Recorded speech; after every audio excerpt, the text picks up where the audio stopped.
দর্শক, এবার জেডএসআরএম নির্বাচনের পথে।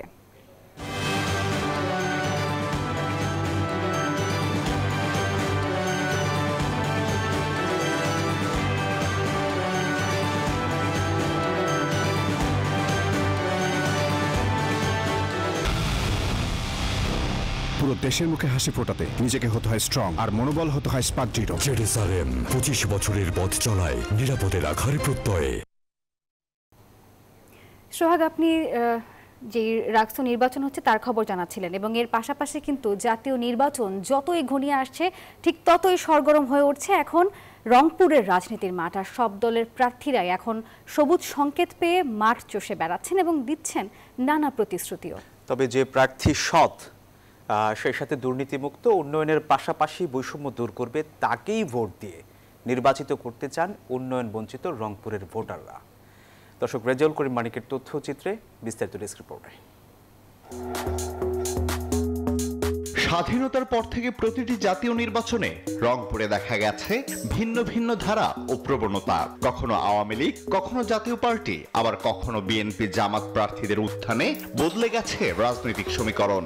আন্দোলন আর সংগ্রাম সহ জাতীয় নির্বাচনে রংপুর সবসময় গুরুত্ব বহন করে।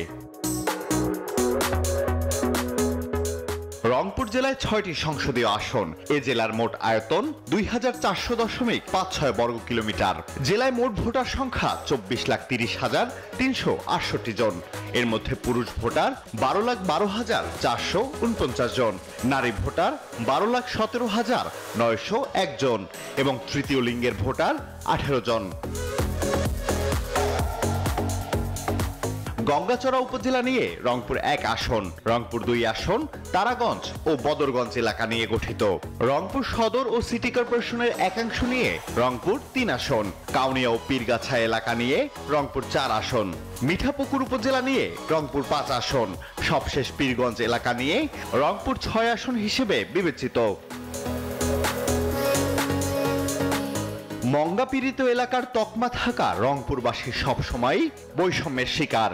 তিস্তা মহাপরিকল্পনা, তারপরে রংপুরের উন্নয়ন, মিল কারখানা, তারপরে গ্যাসের আমাদের প্রয়োজন, এগুলো যে প্রতিশ্রুতিরা দিতে পারবে এমন যোগ্য প্রার্থীদেরকে আমরা ন্যায় ও নিষ্ঠাবানভাবে, যারা বৈষম্য থাকবে না রংপুর, সেই রকম প্রার্থীকে আমরা ভোট দেওয়ার জন্য। যারা নারীদের জন্য রংপুরে বিভিন্ন রকম কর্মের ব্যবস্থা, উন্নয়নমূলক কাজ করবে, নারী প্রার্থীও চাচ্ছি আমি যে এই নির্বাচনে নারীরা এমপি হিসেবে আসুক।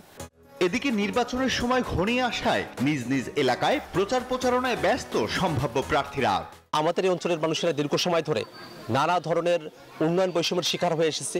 আমরা প্রত্যাশা করি যে জাতীয় নাগরিক পার্টি এনসিপি সংসদে প্রতিনিধিত্বের মধ্য দিয়ে এই এলাকার যে উন্নয়ন বৈষম্য সেটাকে কমিয়ে নিয়ে এসে সকলের জন্য ন্যায্য হিসাব প্রাপ্তির ব্যবস্থা করবে। জনগণের ভোটে যদি আল্লাহ আমাকে নির্বাচিত করে, জনগণ যদি নির্বাচিত করে, ইনশাল্লাহ আমি মনে করি অতীতে যত বৈষম্য হয়েছে এই বৈষম্য আর করতে পারবে না।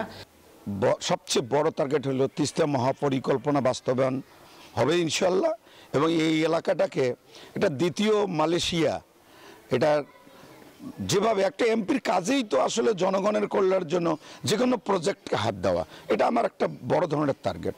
সুশীল সমাজের প্রতিনিধিরা বলছেন 24-এর গণ অভ্যুত্থান ও নতুন ভোটাররা ত্রয়োদশ জাতীয় সংসদ নির্বাচনে প্রভাব ফেলবে। এই নির্বাচন ডেফিনেটলি অংশগ্রহণমূলক হতে হবে। নির্বাচনের সাথে সংশ্লিষ্ট যতগুলো অর্গান কাজ করছে, যতগুলো অর্গান বলছি, নির্বাচন কমিশনকে এখনও মেরুদণ্ড সোজা করে দাঁড়াতে পারেনি।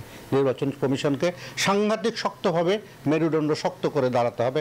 নির্বাচনের যত ধরনের আইন বিধি আছে প্রত্যেকটার প্রয়োগ করতে হবে।